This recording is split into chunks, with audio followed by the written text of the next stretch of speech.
আল্লাহর নবী ঈসা যখন হাত তুলে দোয়া করলেন, সঙ্গে সঙ্গে আল্লাহর দরবারে আল্লাহর নবীর দোয়া কবুল হয়ে গেল।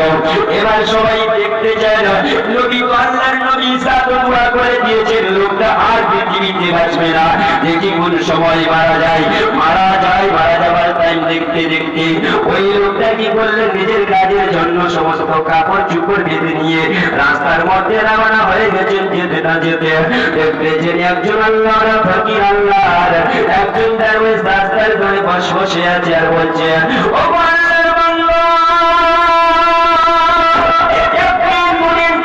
হয়ে গেল আমি অনাহারে আছি, আপনার কাছে যদি কিছু খাবার থাকে তাহলে আমাকে একটু খাবার দিয়ে দিয়ে না।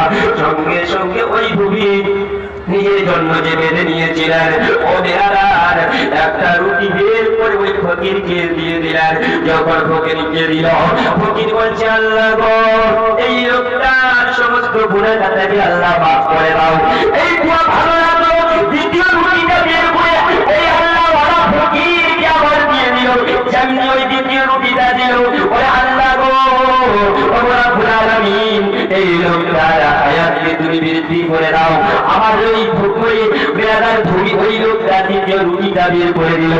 আর তাকে আল্লাহ রাব্বুল আলামিনের ওই আল্লাহ ওয়ালা ফকির বলতেছে, আল্লাহ এই লোকটাকে তুমি তোমার ইসলামের মধ্যে দাখিল করে নাও, তোমার মকবুল বান্দার মধ্যে দাখিল করে নাও। এবার সারাদিন চলে গেল, সন্ধ্যা নেমে আসলো। এবার নামাজ পড়ে দেখতেছি ওই লোকটা মারা যায়নি। ঈসা নবীর কাছে সবাই পৌঁছে যাওয়ার পর বলছে, ও আল্লাহর নবী ঈসা, দেখতেছি ওই লোকটা আপনি তো যেটা দোয়া করেছেন কবুল হয়েছে, কিন্তু আজকে কেন মারা গেল না? সঙ্গে সঙ্গে ঈসা বলতেছে, ওই লোকটাকে আমার